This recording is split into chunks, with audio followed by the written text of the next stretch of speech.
Back ಇನ್ನು ರಾಜ್ಯದಲ್ಲಿ ಕೈಕೊಟ್ಟ ಮುಂಗಾರು ಮಳೆ ತುಂಗಭದ್ರಾ ಜಲಾಶಯಕ್ಕೆ ಒಳ ಹರಿವು ಶೂನ್ಯ. ತುಂಬಿ ತುಳುಕಬೇಕಾಗಿದ್ದ ಜಲಾಶಯದ ಒಡಲು ಇವತ್ತು ಖಾಲಿ ಖಾಲಿ. ತುಂಗಭದ್ರಾ ಜಲಾಶಯಕ್ಕೆ ಒಳ ಹರಿವು ಶೂನ್ಯ.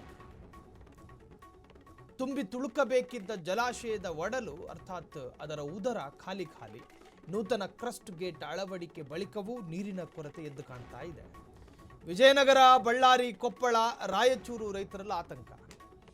ತೆಲಂಗಾಣ, ಆಂಧ್ರದ ಲಕ್ಷಾಂತರ ರೈತರಿಗೆ ನೀರಿನ ಚಿಂತೆ ಕಾಡುತ್ತಿದೆ. ಜಲಾನಯನ ಪ್ರದೇಶದಲ್ಲಿ ಮಳೆ ಕೊರತೆ, ನೀರಿನ ಹರಿವು ಸ್ಥಗಿತಗೊಂಡಿದೆ. ಕಳೆದ 10 ದಿನಗಳಿಂದ ಜಲಾಶಯಕ್ಕೆ ಒಳ ಹರಿವು ಇಲ್ಲ. ಕಳೆದ ವರ್ಷ 50 ಟಿಎಂಸಿ ನೀರು ಈ ಬಾರಿ ಕೇವಲ 9 ಟಿಎಂಸಿ ಆಗಿ ಬದಲಾಗಿದೆ. ಒಳಹರಿವು ಜಲಾಶಯಗಳಿಗೆ ಒಳಹರಿವು ಅಂತ ಇರ್ತವೆ. ಈಗ ಉಕ್ಕಿ ಹರಿತಾ ಇರುವಂತಹ ನದಿ ನೀರುಗಳು, ಸೊ ಇವೆಲ್ಲದರ ಬಗ್ಗೆ ನೋಡಿ. ತುಂಗಭದ್ರಾ ಜಲಾಶಯದ ಒಡಲು ಒಣಗೋಗೋದು ಅಂದರೆ ರೈತರು ಎದೆ ಮೇಲೆ ಕೈ ಹಿಡ್ಕೊಬಿಡ್ತಾರೆ.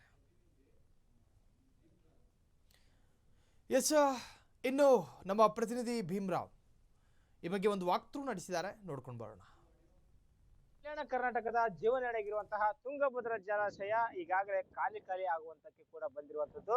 ನಾವು ತುಂಗಭದ್ರಾ ಜಲಾಶಯದ ಹಿಂಭಾಗದಲ್ಲಿ ಇರುವಂತದ್ದು, ಅಂದ್ರೆ ಹಿನ್ನೀರಿನಲ್ಲಿ ಇರುವಂತದ್ದು ನಾವು ದೃಶ್ಯಗಳಲ್ಲಿ ನಿಮಗೆ ತೋರಿಸ್ತಾ ಹೋಗ್ತೇವೆ ಲೈವ್ ಆಗಿ. ಈ ಜಲಾಶಯದ ಪರಿಸ್ಥಿತಿ ಹೇಗಿದೆ ಅಂತಂದೇಳಿ ನಿಮ್ಮುಂದ ಒಂದು ನೈಜ ವರದಿಯನ್ನ ನೀಡುವಂತಹ ಒಂದು ಪ್ರಯತ್ನವನ್ನ ನಮ್ಮ ಫ್ರೀಡಂ ಟಿವಿ ಕೂಡ ಮಾಡುವಂತದ್ದು.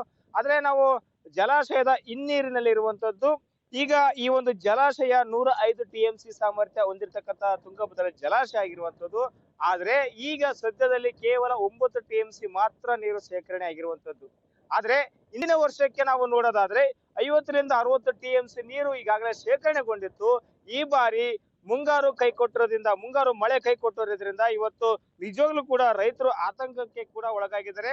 ಆದ್ರೆ ವಿಜಯನಗರ ಜಿಲ್ಲೆಯಾದ್ಯಂತ 2,97,000 ಹೆಕ್ಟೇರ್ ಪ್ರದೇಶ ಕೂಡ ಇವತ್ತು ಇದು ಭೂಮಿ ಇರುವಂತದ್ದು. ಆದ್ರೆ ಅದರಲ್ಲಿ ಕೇವಲ 27,000 ಹೆಕ್ಟೇರ್ ಪ್ರದೇಶ ಮಾತ್ರ ಬಿತ್ತನೆಯನ್ನ ಮಾಡಿದ್ದಾರೆ. ಆದ್ರೆ ಈಗ ಮುಂಗಾರು ಕೈ ಕೊಟ್ಟದ್ರಿಂದ ರೈತರು ಕೂಡ ಒಂದು ನಿಜವಾಗ್ಲೂ ಕೂಡ ಒಂದು ಆತಂಕದಲ್ಲಿ ಶುರುವಾಗಿದ್ದಾರೆ. ಒಂದ್ ಕಡೆ ಏನೋ ಈಗಾಗಲೇ ರೈತರು ಕೂಡ ಈ ಮುಂಗಾರು ಕೈ ಕೊಟ್ಟದ್ರಿಂದ ರೈತರಿಗೆ ಅನುಕೂಲ ಆಗ್ಲಿ ಅಂತಂದೇಳಿ ಮೋಡ ಬಿತ್ತನೆ ಮಾಡುವ ಕೆಲಸ ಮಾಡ್ಬೇಕಂತಂದೇಳಿ ರೈತ ಸಂಘಟನೆಯ ಮುಖಂಡರು ಕೂಡ ಒತ್ತಾಯವನ್ನ ಮಾಡ್ತಾ ಇದ್ದಾರೆ. ಆದ್ರೆ ಈ ಒಂದು ಜಲಾಶಯವನ್ನ ನೆಚ್ಚಿಕೊಂಡಿರ್ತಕ್ಕಂಥ ಏನು 3 ರಾಜ್ಯಗಳ ಏನು ರೈತರು ಇದ್ದಾರೆ, ನಿಜವಾಗ್ಲೂ ಕೂಡ ಒಂದು ಆತಂಕಕ್ಕೆ ಕೂಡ ಇವತ್ತು ಒಳಗಾಗಿರುವಂತದ್ದನ್ನ ನಾವು ನೋಡ್ತಾ ಇದೀವಿ. ಯಾಕಂತಂದ್ರೆ ಈ ಒಂದು ಜಲಾಶಯ ಈಗಾಗಲೇ 9 ಟಿಎಂಸಿ ಮಾತ್ರ ನೀರು ಶೇಖರಣೆ ಇರುವಂತದ್ದು. ಇದರಲ್ಲಿ ಈ ಒಂದು ಜಲಾಶಯ ನೆಚ್ಚಿಕೊಂಡಿರ್ತಕ್ಕಂಥ ಖಾಸಗಿ ಕಾರ್ಖಾನೆಗಳು ಏನಿದಾವೆ, ಈ 9 ಟಿಎಂಸಿ ಅಲ್ಲಿ ನೀರನ್ನ ಬಳಕೆ ಮಾಡ್ಕೊಳ್ತಾ ಇದಾವೆ.